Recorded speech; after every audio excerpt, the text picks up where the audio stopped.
Olá, tudo bem? Na aula de hoje nós vamos tratar sobre os atos processuais, uma série de regras a respeito dos atos processuais. E depois dessa aula vai haver uma aula específica a respeito de contagem de prazo e outra aula específica a respeito das nulidades nos atos processuais, beleza? Vamos lá então. Nós precisamos entender que os atos processuais eles são na verdade um dos tipos dos atos jurídicos, mas eles são praticados dentro do processo e eles geram efeitos, a princípio, dentro do processo. Então, esses atos eles existem para criar, para modificar, para conservar ou para extinguir o processo. Depois nós vamos ver uma classificação desses atos, e cada um deles tem uma finalidade específica. Alguns se destinam a criar situações, outros a modificar situações, outros a conservar situações e outros a extinguir o processo, ok?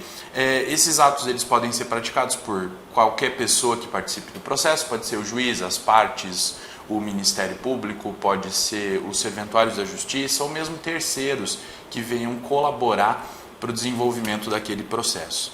E há uma série de formalidades que precisam ser observadas para a prática dos atos processuais. É o que nós chamamos de formalismo processual.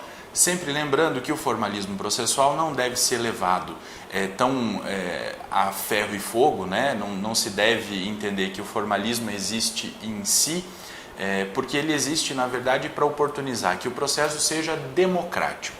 Então, toda a formalidade prevista no processo deve servir para conservar esse caráter democrático do processo.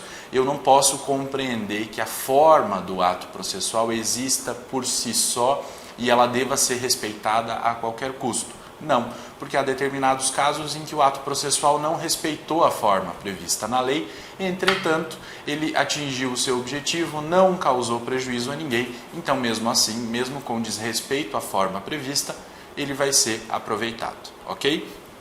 E essas regras que vão determinar a forma, como deve ser feito o ato, como deve ser praticado o ato processual, vão dizer para nós como ele deve ser praticado, o modo, onde ele deve ser praticado, ou seja, o lugar e o tempo em que ele deve ser praticado, certo? Além dessa finalidade de conferir de conferir o caráter democrático para o processo, por meio do formalismo, o formalismo também serve para garantir estabilidade e segurança para a prática dos atos processuais, a fim de que a outra parte, ou a fim de que as partes, ou a fim de que o juiz, qualquer participante do processo, tenha consciência de quais são as possibilidades, o que pode ser feito pela parte contrária ou pelo outro ator processual. Tudo isso, então, é para gerar essa estabilidade e essa segurança, para que o outro sempre saiba o que vai ser feito, qual ato que pode ser praticado e como esse ato vai ser praticado. E para reger essa ideia de formalismo processual, nós temos o princípio da instrumentalidade das formas. Segundo esse princípio da instrumentalidade das formas, o que se quer é que o processo seja compreendido como um instrumento que é posto à disposição do direito material para fazer valer o direito material. Então, o processo não existe por si só, ele existe sempre na dependência de um direito material. Ele serve para efetivar o direito material. E aí o princípio da instrumentalidade das formas, compreendendo essa situação e essa posição do processo como um instrumento, estabelece que as formalidades devem ser respeitadas. Entretanto, se o ato foi praticado em desrespeito às formalidades legais, mas atingiu o seu objetivo e não causou prejuízo a ninguém, por questão de economia processual, ele deve ser aproveitado. E é o que dizem para nós os artigos 188 e 283 do novo Código de Processo Civil. Vamos conferir. Os atos e os termos processuais independem de forma determinada, salvo quando a lei expressamente a exigir, considerando-se válidos os que, realizados de outro modo, lhe preencham a finalidade essencial. Esse é o artigo 188. E o artigo 283 diz assim: o erro de forma do processo acarreta unicamente a anulação dos atos que não possam ser aproveitados, devendo ser praticados os que forem necessários a fim de se observarem as prescrições legais. E o parágrafo único diz que dar-se-á o aproveitamento dos atos praticados desde que não resulte prejuízo à defesa de qualquer parte. Esse é, em resumo, o princípio da instrumentalidade das formas, que é consubstanciado nesses dois textos normativos aqui dos artigos 188 e 283. Se há prejuízo, ou seja, não é possível reaproveitar aquele ato sem prejuízo de uma das partes, aquele ato não pode ser reaproveitado, então ele tem que ser praticado novamente a fim de que a formalidade agora seja respeitada. Entretanto, se o ato foi praticado em desrespeito à formalidade prevista na lei, ou simplesmente foi praticado por não haver uma formalidade prevista na lei, né? E não houve prejuízo para as partes a partir da prática daquele ato e o ato atingiu o seu objetivo, ele deve ser aproveitado. É isso que nos diz o princípio da instrumentalidade das formas, ok? O artigo 192 do novo Código de Processo Civil estabelece o uso do vernáculo e ele traz a proibição de utilização de língua estrangeira ou de idioma estrangeiro em atos processuais praticados dentro do processo civil brasileiro, certo? Isso já é uma regra que existia desde o Código de 73, não é uma novidade então, né? Isso quer dizer que nós devemos utilizar a língua portuguesa para a prática dos atos processuais dentro do processo civil brasileiro. Na hipótese de haver algum documento escrito em idioma estrangeiro, há necessidade de que, para a juntada desse documento nos autos do processo, ele precise ser ele precisa ser traduzido, e traduzido por um tradutor juramentado, a fim de que ele possa ser utilizado nos autos do processo civil brasileiro. Ok? O artigo 212 do novo Código de Processo Civil passa a tratar a respeito do tempo dos atos processuais. E ele diz o seguinte: os atos processuais serão realizados em dias úteis, das 6 às 20 horas. O parágrafo 1º diz que serão concluídos após as 20 horas os atos iniciados antes, quando o adiamento prejudicar a diligência ou causar grave dano. E o parágrafo 2º, independente de autorização judicial, as citações, intimações e penhoras poderão realizar-se no período de férias forenses, onde as houver, e nos feriados ou dias úteis fora do horário estabelecido neste artigo, observado o disposto no artigo 5º, inciso 11 da Constituição Federal. E o parágrafo 3º, por fim, diz que quando o ato tiver de ser praticado por meio de petição em autos não eletrônicos, essa deverá ser protocolada no horário de funcionamento do fórum ou tribunal, conforme o disposto na Lei de Organização Judiciária Local. Então, a regra geral é que os atos processuais sejam praticados em dias úteis das 6 às 20 horas. Fora desse horário, apenas em casos excepcionais previstos nos parágrafos 1º e 2º, ok? Isso é importante porque o parágrafo 1º traz ali o caso excepcional de se continuar a prática de um determinado ato processual que se iniciou antes das 20 horas, certo? E o parágrafo 2º fala de citações, intimações e penhoras que podem ser realizadas no período de férias forenses ou fora do horário estabelecido nesse artigo, em respeito sempre aos direitos fundamentais, ok? Um detalhe só do parágrafo 3º que fala sobre a prática de atos ou o protocolo de petições em autos não eletrônicos. Então, a gente sabe que as regras de funcionamento dos fóruns distribuídos pelo Brasil inteiro são de competência dos tribunais. Então, cada tribunal vai fixar o horário de funcionamento do fórum. Se for necessário fazer um protocolo de uma petição em autos de processo que não é eletrônico, o processo físico, então se deve observar para a prática do ato o horário previsto para funcionamento do fórum, certo? Se forem autos eletrônicos que ficam disponíveis na internet, esse ato pode ser praticado, essa petição pode ser protocolada até as 24 horas do último dia do prazo, ok? O artigo 213 fala justamente desse tempo dos atos eletrônicos, que ele diz assim: a prática eletrônica do ato processual pode ocorrer em qualquer horário, até as 24 horas do último dia do prazo, E o parágrafo único diz que o horário vigente no juízo perante o qual o ato deve ser praticado será considerado para fins de atendimento do prazo.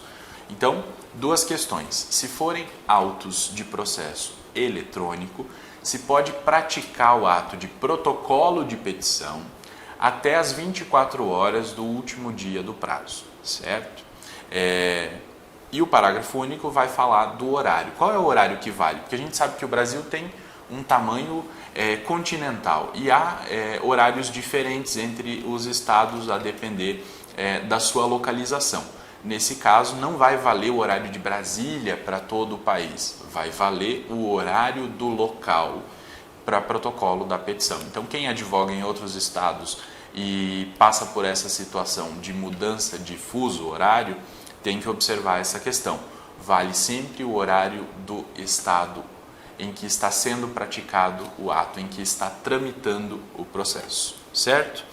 O artigo 214 e o artigo 215 vão falar dos atos praticados durante férias e feriados.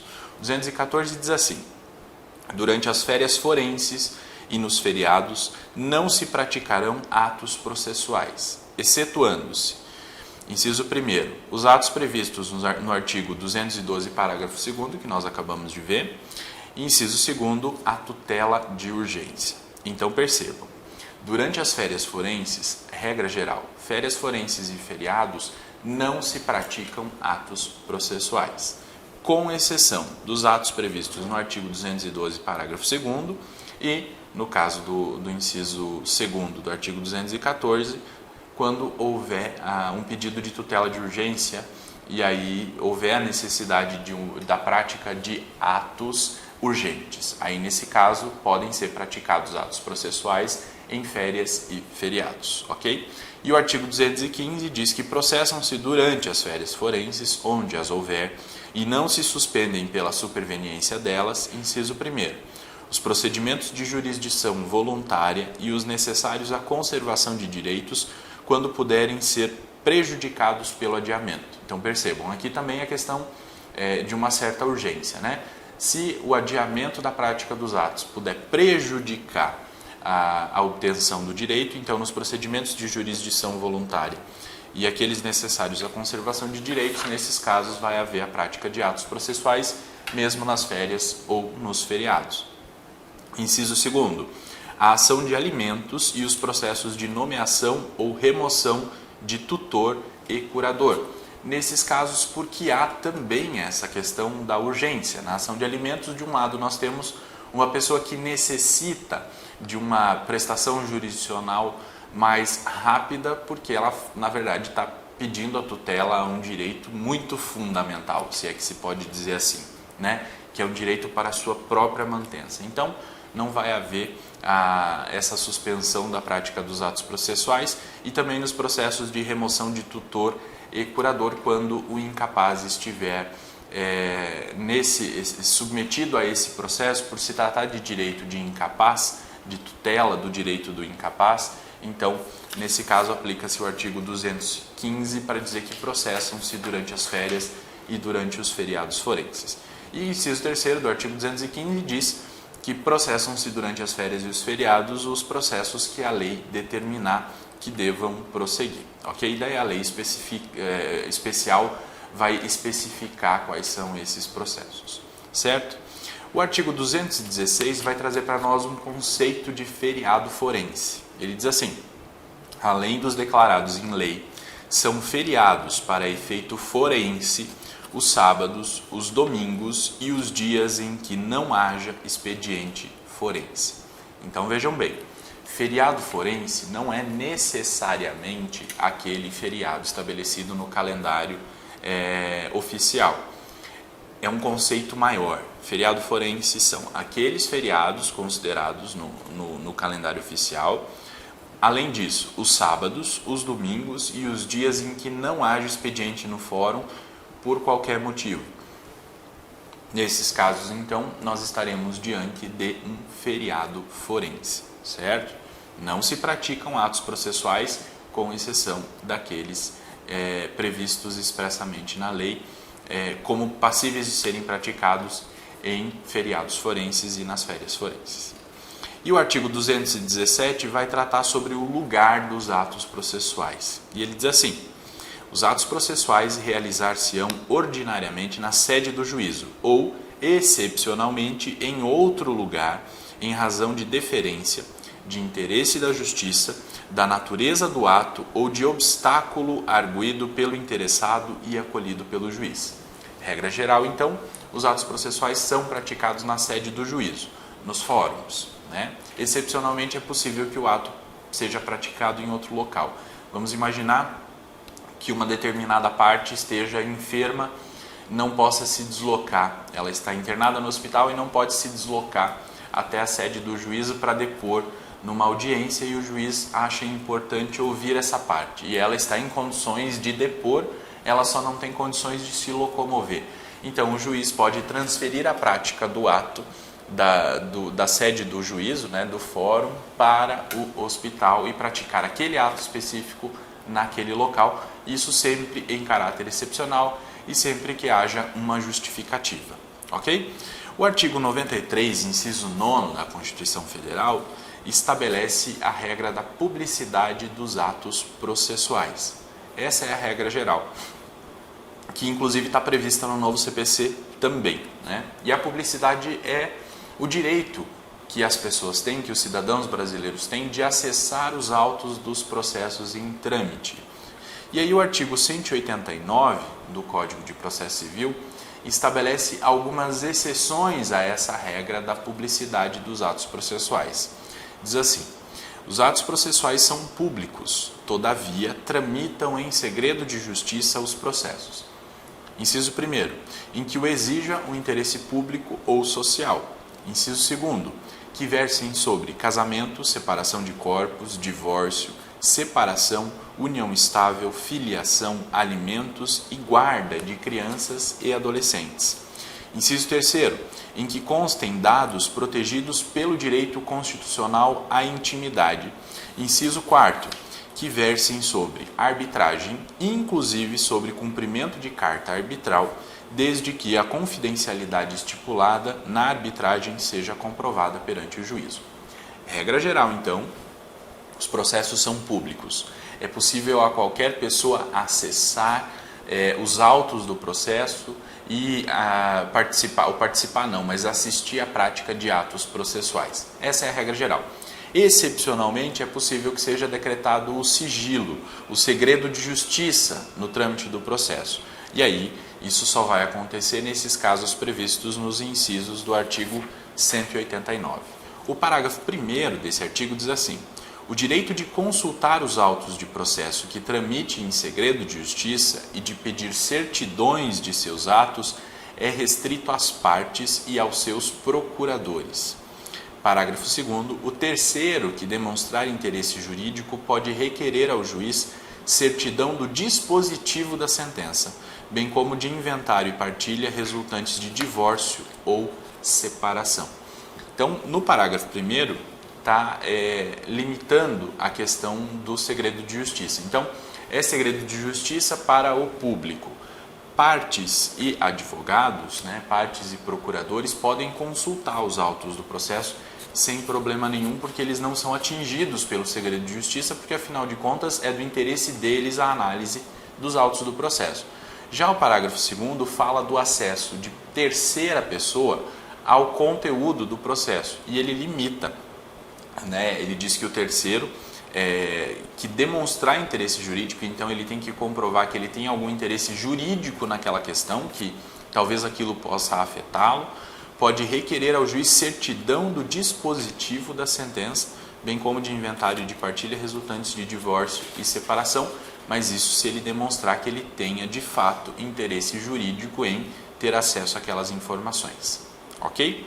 Os artigos 236 e seguintes do novo CPC estabelecem as regras de comunicação dos atos processuais, e nós vamos ver isso mais adiante quando a gente estudar sobre citação. Inclusive já tem aqui no canal um vídeo sobre citação e quais são as regras que norteiam a citação, e eu recomendo que vocês leiam, até porque se tratam de regras muito específicas, os artigos que tratam sobre as intimações e as regras que norteiam as intimações e como elas devem ser feitas, ok? Agora nós vamos para a classificação dos atos. Então, é possível que as partes pratiquem atos processuais, é possível que o juiz pratique atos processuais, é possível que os serventuários da justiça pratiquem e é possível também que terceiros pratiquem atos no processo. Nós vamos começar a ver os atos das partes que começam a ser previstos no novo CPC a partir do artigo 200. Para esse conceito de partes, nós vamos considerar que partes são autor, réu e terceiros intervenientes, né? Então, logo mais nós vamos entender como que funcionam ali os casos de intervenção de terceiros, mas agora aqui nos atos processuais, quando se fala em atos das partes, se está falando em atos que podem ser praticados pelo autor, pelo réu e por terceiros intervenientes, certo? A primeira coisa que a gente precisa compreender dessa questão dos atos processuais das partes, via de regra, é que eles decorrem de um ônus processual, ou seja, a parte não tem necessariamente a obrigação de praticar o ato processual. Ela tem um ônus. Ônus, o conceito de ônus processual é faculdade de praticar o ato seguida de uma consequência processual em razão da sua prática ou da sua não prática, certo? Esse é o conceito de ônus, faculdade mais consequência. Os artigos 190 e 191 estabelecem uma novidade no nosso sistema para as partes, né? E eles tratam da possibilidade de mudança do procedimento por acordo entre as partes. Eles dizem assim, 190. Versando o processo sobre direitos que admitam autocomposição, é lícito às partes plenamente capazes estipular mudanças no procedimento para ajustá-lo às especificidades da causa e convencionar sobre os seus ônus, poderes, faculdades e deveres processuais antes ou durante o processo. E o parágrafo único diz que, de ofício ou a requerimento, o juiz controlará a validade das convenções previstas nesse artigo, recusando-lhes aplicação somente nos casos de nulidade ou de inserção abusiva em contrato de adesão ou em que alguma parte se encontre em manifesta situação de vulnerabilidade. Então, nós precisamos considerar, a primeira coisa, é possível fazer uma convenção entre as partes a respeito do procedimento. Entretanto, só é possível se o processo versar sobre direito que admita a autocomposição, ou seja, é possível que as partes façam acordo a respeito daquele direito material para que elas possam fazer acordo a respeito do procedimento que elas vão seguir no julgamento daquela causa, certo? Então, tem que ser passível de autocomposição o direito material. Além disso, é exigido que as partes sejam plenamente capazes, certo?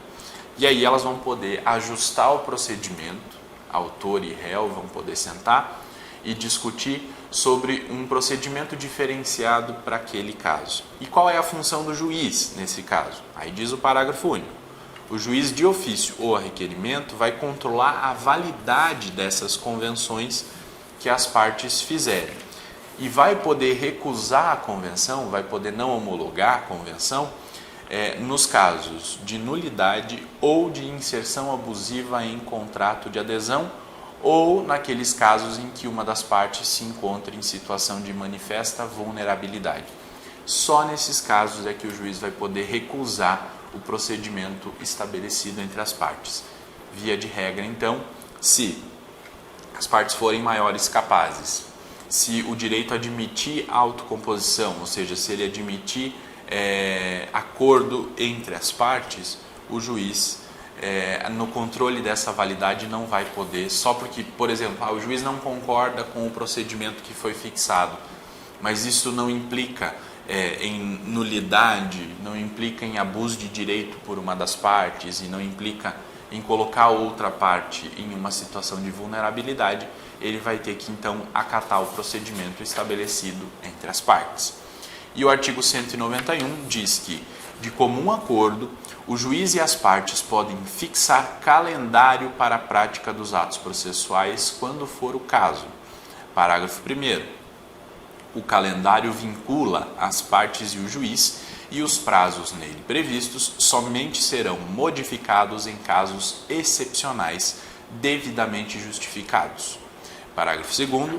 Dispensa-se a intimação das partes para a prática do ato processual ou a realização de audiência cujas datas tiverem sido designadas no calendário. Então aqui vai mais além. No artigo 190 dizia que as partes poderiam estabelecer de comum acordo um procedimento diferenciado para aquele caso.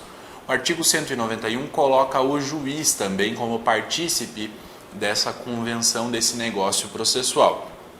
E diz que juiz e as partes de comum acordo podem fixar um calendário, podem estabelecer desde já prazos, datas para a realização dos atos processuais, certo? Isso também tem que valer aquelas mesmas regras do artigo 190. E aí esse calendário vai vincular o juiz e as partes, não vai haver modificação dos prazos que forem previstos naquele calendário, a não ser em casos excepcionais, em que haja uma justificativa para isso. E o parágrafo 2º traz um fator de economia, inclusive. Vai dizer que não vai ser necessária a intimação das partes para a prática dos atos processuais ou para a realização de audiências, porque tudo isso já está previsto no calendário. Então já tem dia fixado para cada um dos atos processuais. Esses dias foram fixados pelo juiz e pelas partes em comum acordo.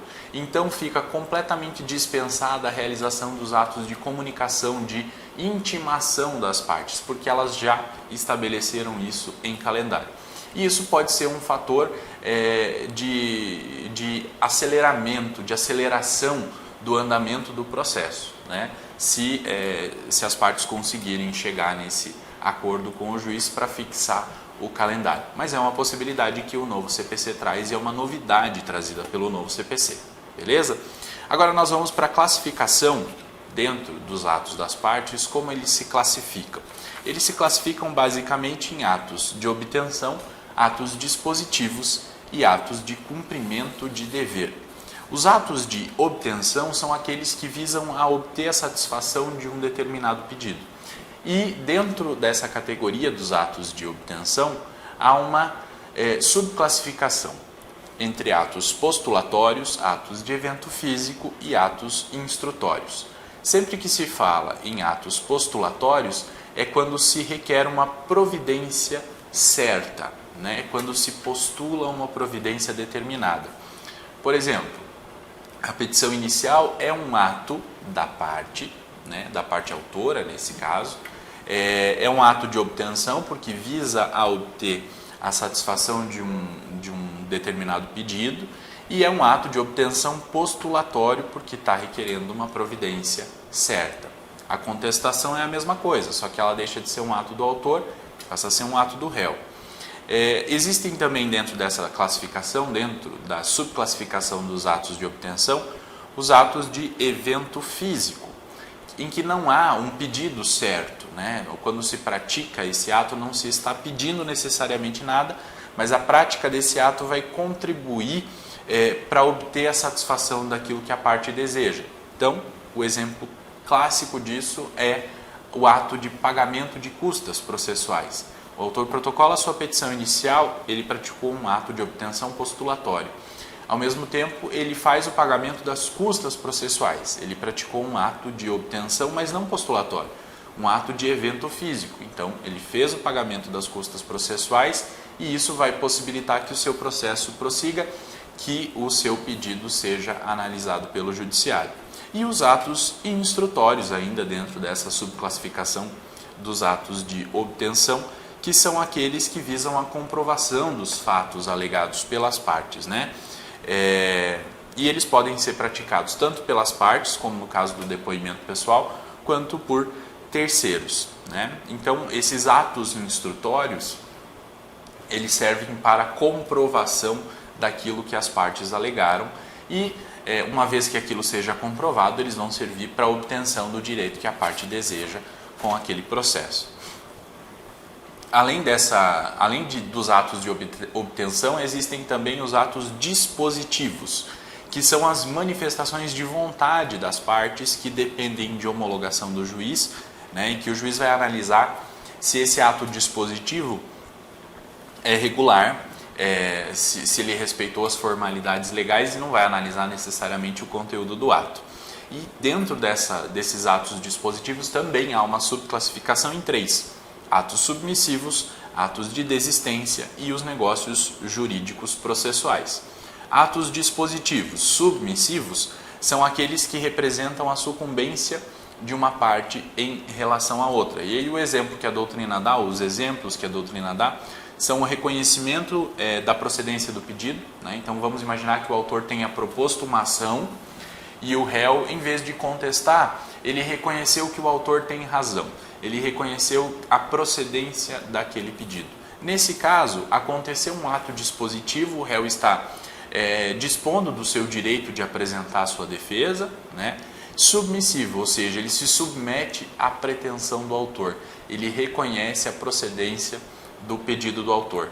E pode ser praticado também um ato submissivo pelo autor, que é a renúncia, quando o autor renuncia ao direito material. Ele propõe a ação e no decorrer do processo ele renuncia ao direito. Veja bem, há uma diferença bem grande entre renúncia do direito e desistência do processo, né? Quando ele renuncia ao direito material, ele está dizendo que ele não quer mais aquele direito que é objeto do processo, tá? Então, nesse caso, ele se submete à vontade do réu. Quando ele desiste do processo, ele está desistindo apenas daquele processo, daquele caminho tomado para se chegar na proteção do direito material que ele alegou. Ele não está desistindo do direito material. Quando ele renuncia, ele entrega o direito material para o réu, ok? Quando ele desiste da ação, ele desiste daquele processo específico e ele pode propor uma nova ação para discutir aquele direito material, certo? Então, atos submissivos são aqueles que representam a sucumbência de uma parte com relação à outra. E o exemplo clássico, ou os exemplos clássicos são o reconhecimento da procedência do pedido pelo réu ou a renúncia do autor ao seu direito material. Além disso, há atos dispositivos de desistência, que é quando a parte deixa de cumprir um ônus processual ou aceita uma consequência do não cumprimento desse ônus, né? Então, um exemplo clássico, ela deixa de arrolar uma testemunha. Quando ela deixa de arrolar uma testemunha, de apresentar uma testemunha, ela desiste de praticar um ato processual de produção de prova. Quando acontece isso, então aconteceu um ato dispositivo de desistência.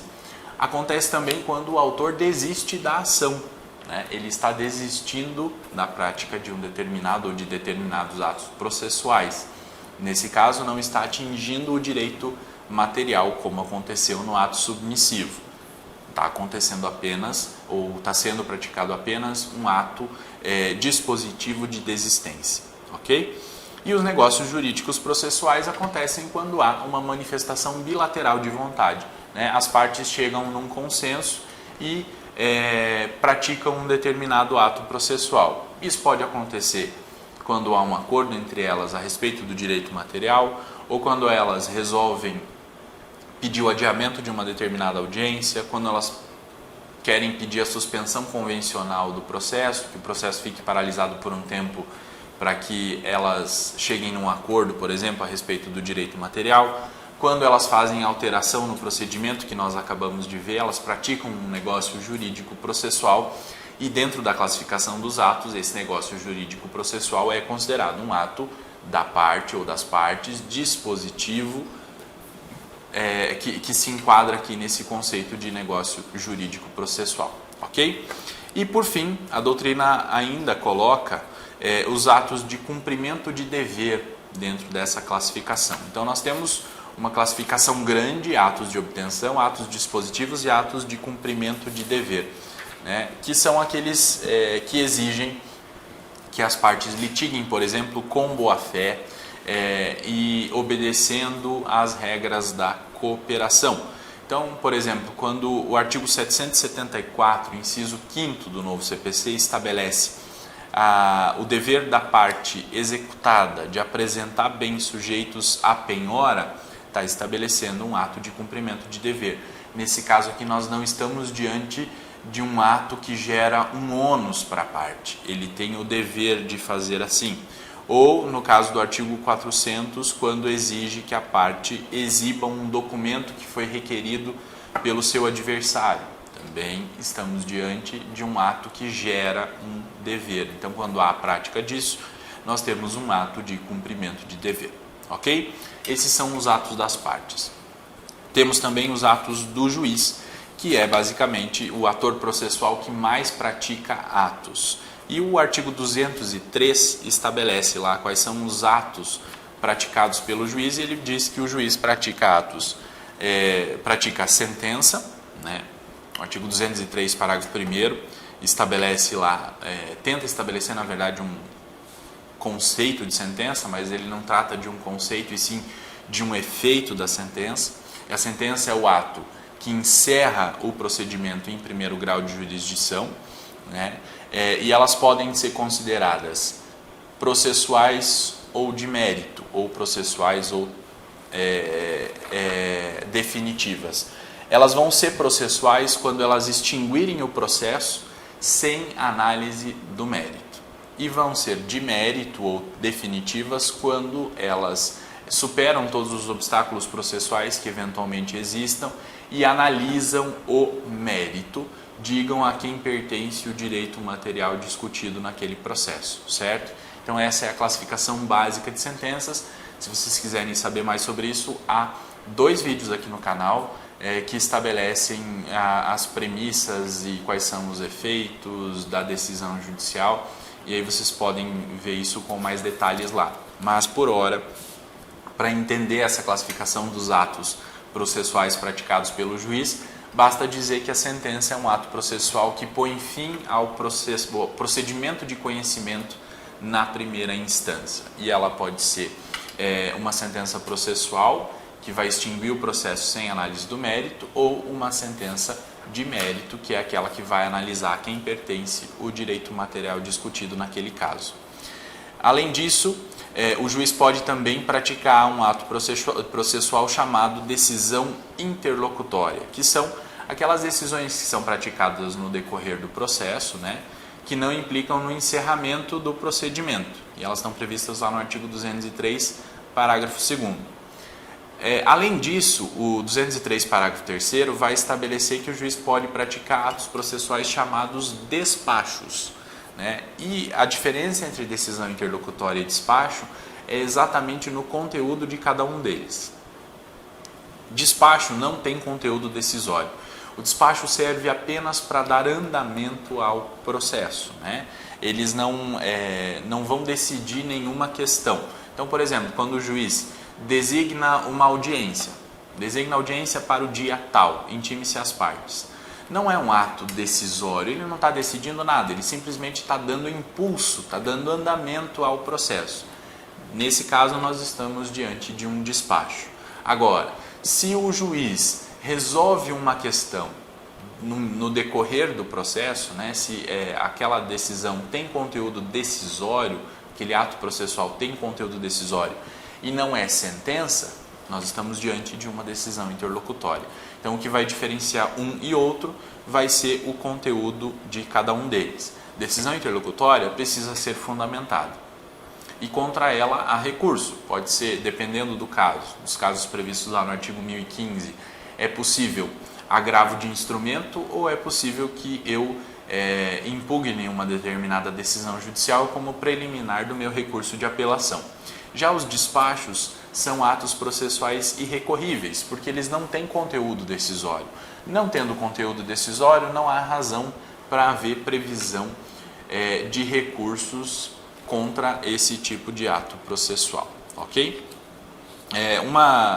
Um critério que a doutrina utiliza para facilitar a diferenciação, né, e para que se possa definir o que é decisão interlocutória e o que é despacho, é usar a regra da lesão à parte. Se aquele ato processual trouxer lesão à parte, não vai ser despacho, é decisão interlocutória, né?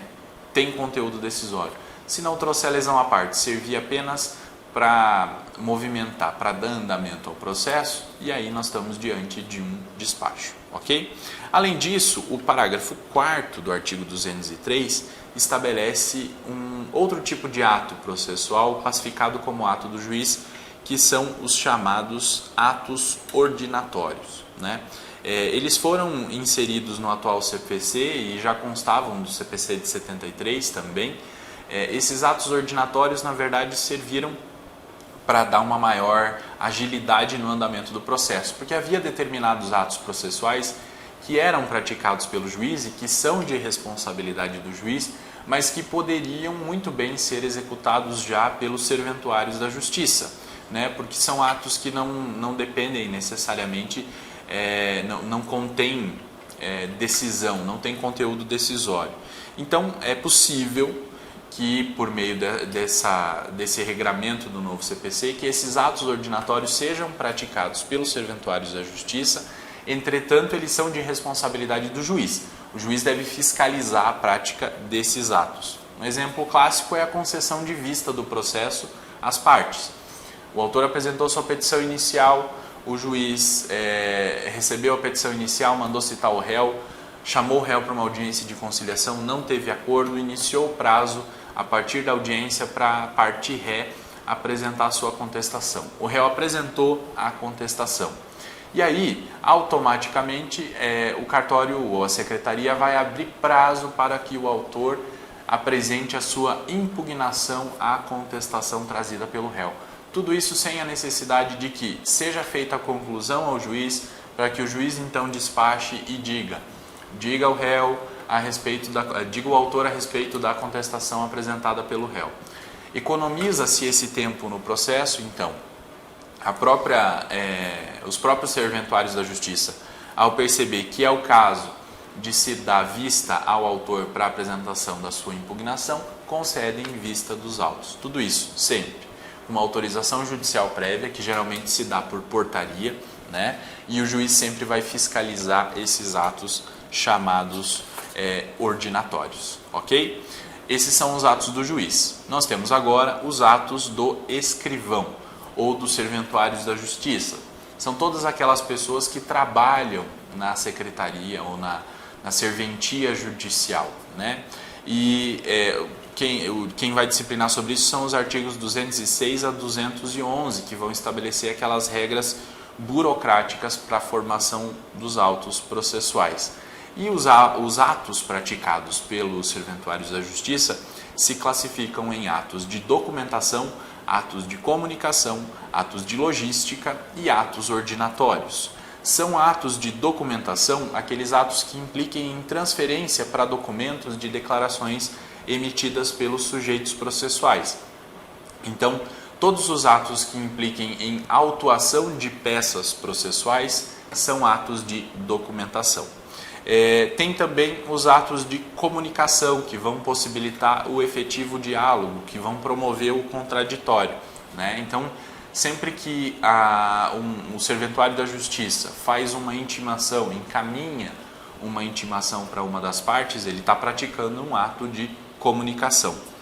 Tem também os atos de logística, que implicam em assessoria ao juiz. Por exemplo, recebimento de valores, guarda de objetos que interessem ao processo, fornecimento de certidões para as partes que solicitarem.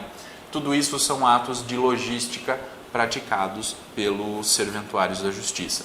E, por fim, os atos ordinatórios, que, como nós vimos há pouco, são atos de responsabilidade do juiz, mas são praticados, de fato, pelos serventuários da justiça. Ok?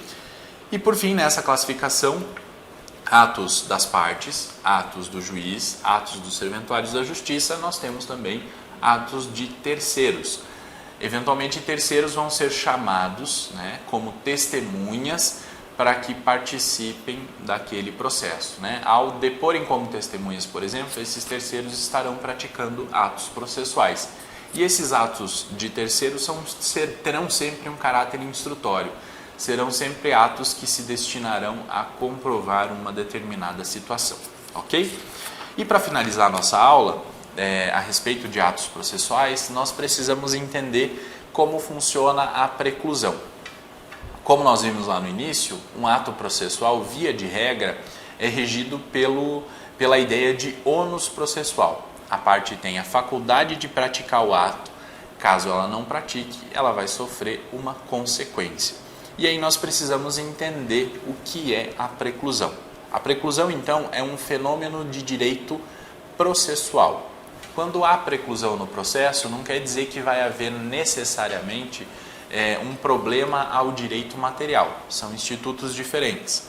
E vai acontecer a preclusão quando a parte deixa de praticar um determinado ato processual ou pratica esse ato processual e depois não pode praticá-lo novamente, certo? Se isso acontecer, acontece a preclusão. E existem 3 tipos básicos de preclusão.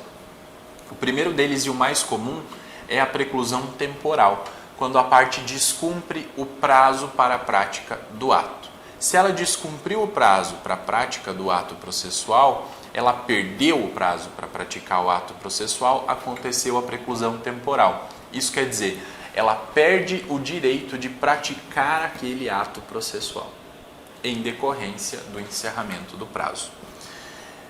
Preclusão temporal só se aplica às partes. O juiz não sofre consequência da preclusão temporal.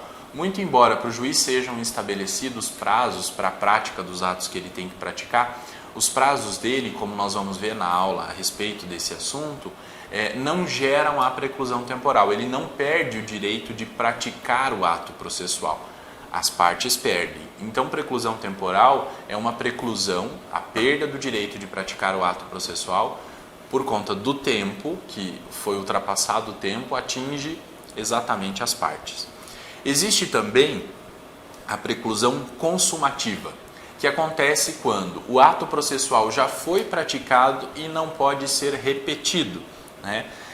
Vamos imaginar que uma determinada parte tenha interposto um recurso contra uma sentença.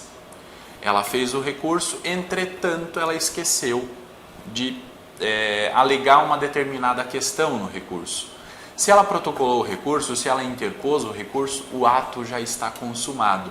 Ela não pode praticar o ato novamente, ela não pode complementar, nesse caso específico, ela não pode complementar o ato processual porque já aconteceu a preclusão consumativa. Então, é fácil também de entender o conceito porque o próprio nome já diz. Preclusão consumativa é quando o ato já está consumado e ele não pode ser repetido, ok? E isso acontece mesmo se o ato for praticado mesmo antes do fim do prazo processual, né? Vamos imaginar lá, para esse recurso a parte tinha o prazo de 15 dias. Ela protocolou o recurso no prazo, 10 dias depois, né? Então, ela ainda tinha 5 dias para praticar o ato, mas ela resolveu antecipar e no 10º dia do prazo ela protocolou o recurso. No 11º dia ela percebeu que ela havia esquecido de fazer menção a uma determinada questão. Ela mesmo assim não pode complementar o recurso ou não pode protocolar outro recurso em substituição, porque já consumou a prática daquele ato, já aconteceu preclusão consumativa, ela perdeu o direito de praticar aquele ato novamente, porque ela já exerceu o direito de praticar aquele ato. E por fim, além da preclusão consumativa e da preclusão temporal, nós temos a chamada preclusão lógica. Preclusão lógica vai acontecer quando se praticar um ato que seja incompatível com um outro ato que já tenha sido praticado. Exemplo clássico, a parte foi condenada a pagar uma determinada indenização e ela faz o pagamento da indenização. Só que, em seguida, ela apresenta um recurso contra aquela decisão. Como você pode perceber, ocorreu uma incompatibilidade, porque no ato de pagar, ela aceita aquela condenação. Quando ela recorre, quer dizer que ela não está aceitando aquela condenação. Então, esses dois atos são incompatíveis entre si. Não há lógica entre esses dois atos. E, nesse caso, então, ocorrerá a preclusão lógica. O segundo ato não vai ser considerado, ou seja, o ato de recorrer não vai ser considerado porque ele é incompatível com o primeiro ato de pagar a condenação que foi imposta, certo? Um detalhe, eu falei para vocês que a preclusão temporal não opera os seus efeitos com relação ao juiz, porque a questão dos prazos para o juiz é diferente do que com relação aos prazos das partes. Entretanto, ao juiz se aplica a preclusão consumativa e a preclusão lógica. Isso quer dizer que o juiz não pode praticar um ato que ele já praticou, praticar novamente, não pode dar lá 2 sentenças no mesmo processo, porque quando ele sentenciar pela primeira vez, consumou o direito dele praticar aquele ato. Aquele ato processual está consumado, ele não pode repraticar aquele ato. Então, opera os efeitos da preclusão consumativa. Assim também da preclusão lógica. Não há possibilidade de o juiz ficar decidindo de forma contraditória no processo, né, sem parâmetros, porque já se operou o efeito da preclusão lógica, certo? Então, a preclusão é um efeito processual da prática ou da não prática dos atos processuais, certo? Preclusão é diferente de prescrição. Prescrição é um fenômeno do direito civil, certo? Ele vai atingir o direito material. Transcorreu o prazo previsto no Código Civil para a prescrição daquele direito, a parte já não pode mais buscar aquele direito em juízo, não pode mais exercer aquele direito porque prescreveu aquele direito.